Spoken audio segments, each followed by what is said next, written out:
Good morning everyone. Last video में हमने topic किया था एयरी स्ट्रेस फंक्शन।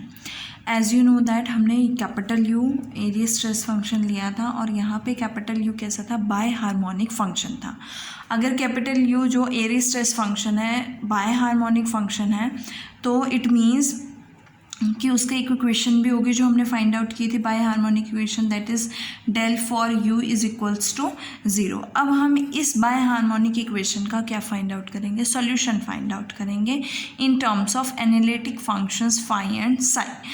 सो हम इस तरह से इसको इस तरह से भी डिफाइन कर सकते हैं कि find the solution of biharmonic equation in terms of analytic function phi and psi, और वी कैन से दैट कि expression of Airy stress function in terms of two analytic complex functions. और इस तरह से भी जो आपका result आएगा 2u is equals to z conjugate phi of z plus z phi of z conjugate plus psi of z conjugate, or we can say that u is equals to real part of z conjugate phi of z plus psi of z, or is equals to real part of z phi of z conjugate plus psi of z। इस तरह से भी आपके पास question आ सकता है। अब देखो इसका सोल्यूशन हमें क्या दी हुई है, बाय हार्मोनिक इक्वेशन, और इसका हमें सोल्यूशन फाइंड आउट करना है। बाय हार्मोनिक इक्वेशन क्या है, del four u is equals to 0। Del four को अगर आप ब्रेक करोगे तो डेल स्क्वायर यू हो जाएगा। तो यहाँ से डेल स्क्वायर यू क्या बनेगा, एक हार्मोनिक फंक्शन बन जाएगा, because del square over a function is equal to 0। तो आपके पास वो फंक्शन क्या बन जाता है, हार्मोनिक बन जाता है। It means del square u क्या है, हार्मोनिक फंक्शन है। तो मैंने डेल स्क्वायर यू को P1 लेट कर लिया which is a function of x1 and x2, और P1 क्या बन जाएगा, अगर डेल स्क्वायर यू हार्मोनिक है तो del square u is equal to P1 भी क्या हो जाएगा, हार्मोनिक है। It means del square P1 is equals to 0। So ये हमारे पास फर्स्ट आ गया। तो हमने एक एनालिटिक फंक्शन कंस्ट्रक्ट कर लिया, बिकॉज इन टर्म्स ऑफ आपको Airy stress function in terms of two analytic complex function find out करना है। तो मैंने एक एनालिटिक फंक्शन लिया f of z is equals to P1 plus iota P2, और जहाँ पे z क्या होगा, x1 प्लस आइटा x2 होगा, और P2 जो है वो कॉम्प्लेक्स कंजुगेट होगा P1 का। ये हमने एक फंक्शन कंस्ट्रक्ट किया। अब हम दूसरा फंक्शन कंस्ट्रक्ट करेंगे, वो हमने क्या लिया है, phi of z is equals to 1/4 integral f of z dz। ठीक है, तो अगर मैं इसका डेरिवेटिव फाइंड आउट करती हूँ z के रिस्पेक्ट में, तो मेरे पास क्या आएगा, एफ जेड इंटीग्रेशन से derivative cancel out, F Z over 4 आएगा। अब फाई ऑफ जेड को मैंने डिनोट किया क्या है, P1, स्मॉल P1, ये स्मॉल P1 है, ये कैपिटल P1 है। मैंने फाई ऑफ जेड को क्या ले लिया, phi of z is equals to P1 plus iota P2, analytic function है तो P1 प्लस आइटा P2 ले लिया। मैं इसका डेरिवेटिव करूँगी तो मेरे पास क्या आएगा, P1, 1 plus iota P2, 1। Phi dash of z की वैल्यू क्या है, f of z upon 4। So we get f of z upon 4 is equals to P1, 1 plus iota P2, 1। अब एफ ऑफ जेड की वैल्यू क्या है, P1 plus iota P2 divided by 4 is equals to P1, 1 plus iota P2, 1। Compare करोगे real and imaginary parts को, तो P1, 1 क्या आएगा, P1/4 आएगा, एंड P2, 1 क्या आएगा, P2/4 आएगा। ठीक है, ये एक रिजल्ट आ गया जिसका हम यूज़ करेंगे। उसके बाद फाई ऑफ जेड जो है आपके पास एनालिटिक फंक्शन है। अगर कोई भी एनालिटिक फंक्शन है वो CR इक्वेशंस को हमेशा सेटिस्फाई करता है।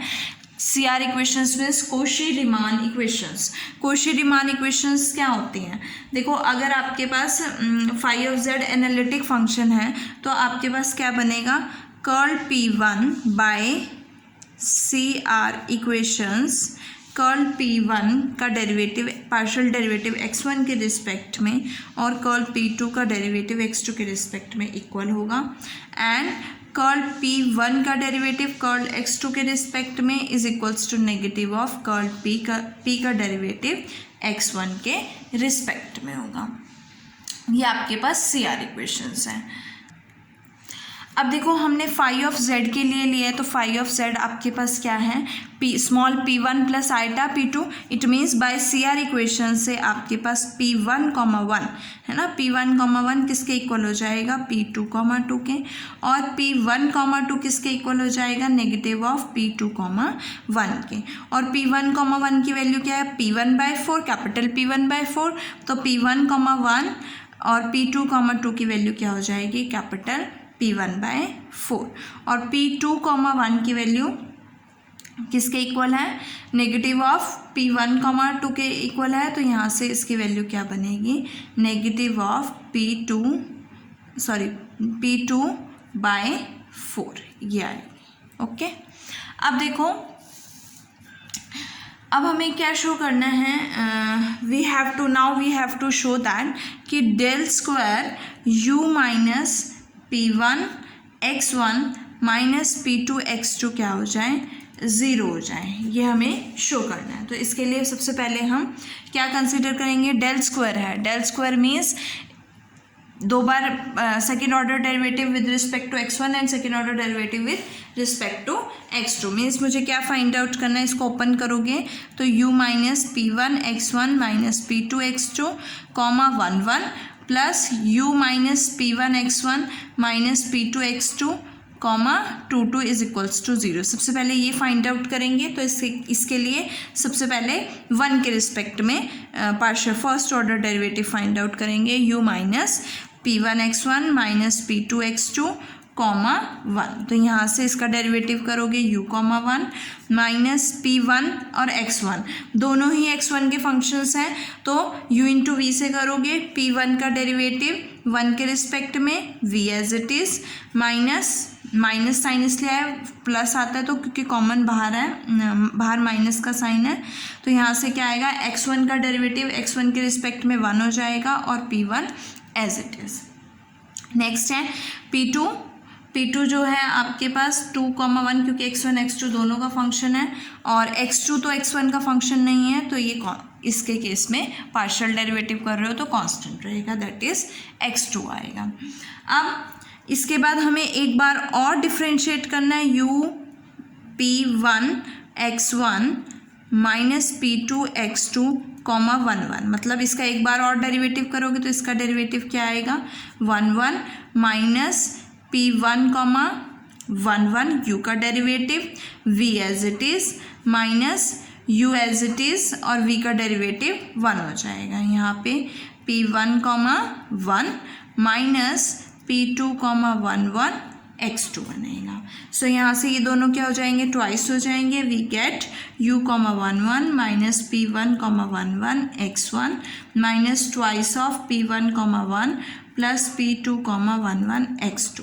ये तो था second order derivative with respect to x1 partial derivative. अब हम सिमिलरली लिख सकते हैं, इस तरह से फाइंड आउट कर सकते हैं हम, 2 के रिस्पेक्ट में क्या आएगा हमारे पास, u comma 2 minus p1 comma 2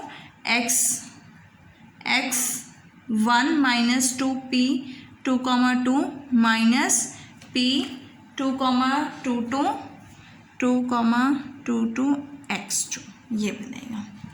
okay, यहाँ से आपके पास किसकी वैल्यू आ गई है, इन दोनों की वैल्यू आ गई। अब इन दोनों को क्या करना है, डेल स्क्वायर के लिए इन दोनों को हम क्या करेंगे, ऐड करेंगे। तो मेरे पास देखो क्या आएगा, ऐड करने के बाद del square of u minus p1 x1 minus p2 x2 क्या बनेगी वैल्यू, u कॉमा 1 और u comma 2 minus p1 minus common ले लो, p1 comma 1 plus p1 comma 2 और इन दोनों में से x1 कॉमन, यहाँ से 2 माइनस 2 कॉमन, तो आपके पास क्या आएगा, p1 comma 1 plus p2 comma 2 और इधर से क्या आएगा, माइनस कॉमन, यहाँ पे भी माइनस है आपका, minus common p2 comma 1 plus p2 comma 2 और x2 ये बनेगा। अब देखो ये वैल्यू क्या बन रही है, डेल स्क्वायर u बन रही है ना, और ये क्या बन रही है, डेल स्क्वायर p1 बन रही है into x1 minus twice of this as it is p1 comma 1 plus P2 comma 2, और ये क्या बनेगा डेल स्क्वायर P2 x2 आएगा। यहाँ से आपके पास डेल स्क्वायर जिसकी वैल्यू आ चुकी है। देखो अब हमारे पास क्या इक्वेशन आई है, del square u minus P1 x1 minus P2 x2 is equal to del square u minus del square P1 x1 minus twice of P1 comma 1 P2 comma 2 minus del square P2 x2। अब इस पे बात करते हैं। तो आपने find out किया था by CR equations P1 comma 1 is equals to P2 comma 2 is equals to P1/4, ये फाइंड आउट किया था। और आपके पास जब आप ये P1 कॉमा 1 और P2 कॉमा 2 इसमें यूज़ करोगे तो देखो क्या आएगा, del square u minus del square P1 x1 minus twice P1/4 plus P1/4 minus del square P2 x2। So हमारे पास यहाँ से ये इक्वेशन आएगी, और इसको सॉल्व करोगे तो ट्वाइस ऑफ P1/4 हो जाएगा, 2 2 4, 4 से 4 कैंसिल, तो हमारे पास ये इक्वेशन आएगी। अब बात करेंगे डेल स्क्वायर P1 और डेल स्क्वायर P2 की। तो अगर मुझे del square P1 find out करना है, डेल स्क्वायर P1 का मतलब क्या हुआ, P1 कॉमा 1 1 और प्लस P1 कॉमा 2 2 है ना। और P1 कॉमा 1 क्या है, अगर मैं P1 कॉमा 1 की बात करूं तो P1/4 है, और इसका पार्शियल डेरिवेटिव 1 के रिस्पेक्ट में P1 कॉमा 1 बनेगा, ठीक है। उसके बाद प्लस P1 कॉमा 2 क्या है, P1 comma 2 negative of P1 comma 2 क्या है, negative of P2 that is negative of P2/4, और इसका पार्शियल डेरिवेटिव 2 के रिस्पेक्ट में क्या आएगा, कॉमा 2 आएगा। अब bye CR equation P1 comma 1 किसके इक्वल है, P2 कॉमा 2 के इक्वल है, मीन्स ये इससे कैंसिल हो जाएगा और ये क्या बनेगा 0। तो डेल स्क्वायर P1 की वैल्यू क्या आ गई 0। इसी तरह से डेल स्क्वायर P2 की वैल्यू भी क्या आ जाएगी 0, मतलब ये टर्म भी आपके पास 0 हो गई और ये टर्म भी 0 हो गई। तो आपके पास क्या रह गया, del square u minus P1 x1 minus P2 x2 is equals to del square u minus P1, और डेल स्क्वायर यू की वैल्यू हमने क्या लेट की थी सबसे पहले P1, so P1 minus P1 is equals to 0। तो यहाँ से आपके पास क्या वैल्यू आई है, del square u minus P1 x1 minus P2 x2 is equals to 0। It means ये फंक्शन क्या हो गया, हार्मोनिक फंक्शन हो गया। सो ये फंक्शन क्या बन गया, u minus P1 x1 minus P2 x2 is harmonic. We can say that this function is harmonic function. So ये हार्मोनिक फंक्शन है, तो मैंने इसको लेट कर लिया, this is b equals to Q1 जो कि किसका फंक्शन है, x1 x2 का फंक्शन है। सो यहाँ से u की वैल्यू क्या आएगी, P1 x1 plus P2 x2 plus Q1 x1 comma x2। अब मैंने क्या लिया है, एक और एनालिटिक फंक्शन डिफाइन किया है, लेट किया साई ऑफ z, जो कि क्या होगा हमारा Q1 प्लस आइटा Q2 होगा। और अगर मैं इसका कंजुगेट लूँ तो फाई ऑफ z का कंजुगेट क्या बनेगा, complex conjugate Q1 minus iota Q2 आएगा। इन दोनों को ऐड करोगे तो आपके पास क्या आएगा, phi of z plus phi of z का कंजुगेट इज इक्वल्स टू, ये टर्म इससे cancel, twice of Q1। It means Q1 की वैल्यू क्या आएगी, psi of z plus psi of z का कंजुगेट डिवाइडेड बाय 2। नाउ आपके पास जो फाई ऑफ z फंक्शन था उसकी वैल्यू क्या थी, P1 प्लस आइटा P2, और अगर आप इसका कॉम्प्लेक्स कंजुगेट लोगे तो आपके पास क्या आएगा, P1 माइनस आइटा P2। तो अब हमारे पास यहाँ पे एक Sai of z analytic function आया है और एक फाई ऑफ z। अब हम लेते हैं z into phi of z का कंजुगेट, क्या बनेगा, z की वैल्यू क्या है, x1 प्लस आइटा x2, और फाई ऑफ z का कंजुगेट क्या है, P1 माइनस आइटा P2।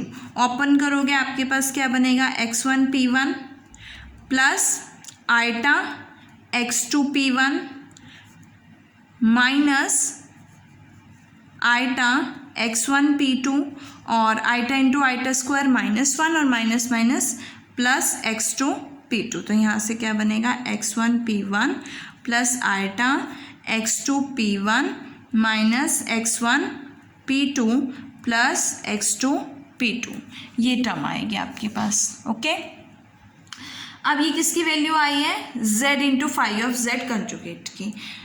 इसी तरह से हमारे पास किसकी वैल्यू आएगी, अगर मैं z कंजुगेट और phi of z find out करूँगी तो z कंजुगेट क्या होगा x1 माइनस आइटा x2 और p1 plus iota p2। Similarly solve करोगे अगेन सेम वैल्यू आएगी x1 p1 प्लस आइटा आपके पास z conjugate phi of z की वैल्यू क्या आएगी x1 p1 iota x1 p2 minus x2 p1 plus x2 p2, ये value आएगी। अब हमने क्या करना है, इन दोनों इक्वेशंस को ऐड करना है। दोनों इक्वेशंस को ऐड करोगे आपके पास क्या बनेगा, देखो x1 p1 2x1 p1, इन दोनों को ऐड करोगे, ये टर्म इससे कैंसिल हो जाएगी, ये टर्म इससे कैंसिल हो जाएगी, बचेगा क्या 2x2 p2 और लेफ्ट हैंड साइड में क्या आएगा z फाई ऑफ z का कंजुगेट और plus z conjugate phi of z बनेगा, ये वैल्यू आई आपके पास। यहाँ से x1 p1 plus x2 p2 की वैल्यू क्या आएगी z phi of z conjugate plus z conjugate phi of z और इसका क्या बनेगा 1/2 बनेगा। अब इसकी वैल्यू हमने किस में पुट करनी है, x1 p1 और x2 p2 की वैल्यू हमने इसमें सब्सटीट्यूट करनी है u की वैल्यू में, जो हमने लिया था p1 x1 plus p2 x2 plus q1 और q1 की वैल्यू आपके पास क्या है, इसमें वैल्यू आपने इसकी सब्सटीट्यूट करनी है और इसकी वैल्यू हम फाइंड आउट कर चुके हैं। ये q1 की वैल्यू क्या है आपके पास, ये है, तो पुट करो क्या आएगा u is equals to p1 x1 plus p2 x2 half of z phi of z conjugate plus z conjugate phi of z plus half of psi of z plus psi of z conjugate. 1/2 common आएगा तो left hand side में लेके जाओगे तो 2u की value क्या होगी z phi of z conjugate plus z conjugate phi of z plus psi of z और प्लस साई ऑफ z। ये लास्ट वाली एक्सप्रेशन है जो आपको प्रूफ करनी थी और we can say that Airy stress function in terms of two analytic functions phi and psi. अब हमें एक और टर्म शो करनी है रियल पार्ट वाली, तो रियल पार्ट वाली देखते हैं, रियल पार्ट फाइंड आउट करना है। तो मैंने ये इक्वेशन यहाँ से x1 p1 की वैल्यू फाइंड आउट की है और x2 p2 की वैल्यू फाइंड आउट किए हैं, इसका रियल पार्ट क्या बनेगा, रियल पार्ट ऑफ दिस। देखो अब मुझे रियल पार्ट के टर्म्स में फाइंड आउट करना है तो किस किस की वैल्यू चाहिए, p1 x1 और p2 x2। p1 x1 plus p2 x2 की वैल्यू मैंने कहाँ से फाइंड आउट की थी, इन दोनों से फाइंड आउट की थी। तो देखेंगे कि x1 p1 plus x2 p2 किसका रियल पार्ट है, इसका रियल पार्ट है। तो मैं लिख सकती हूँ x1 p1 plus x2 p2 is equals to real part of z conjugate phi of z, और सेम जो है रियल पार्ट किसका है, इसका रियल पार्ट है। तो मैं लिख सकती हूँ real part of z phi of z conjugate. ये यहाँ से आया आपके पास और ये यहाँ से आया, दोनों जो हैं इन दोनों टर्म्स के ये जो वैल्यू है इन दोनों की रियल पार्ट है दोनों फंक्शंस के। अब आता है Q1। सो Q1 आपके पास क्या बचा Q1। अब Q1 किसका रियल पार्ट है, Q1 is a real part of psi of z। सारी वैल्यूज पुट करोगे तो आपके पास क्या बनेगी, u की value u is equals to real part of, सबसे पहले x1 p1 plus x2 p2 है तो z conjugate phi of z plus real part of psi of z बनेगा। इसी तरह से मैं लिख सकती हूँ real part of z phi of z conjugate plus psi of z बनेगा और इसके साथ ये प्रूफ होता है और ये आपका टॉपिक जो है कंप्लीट हो जाता है।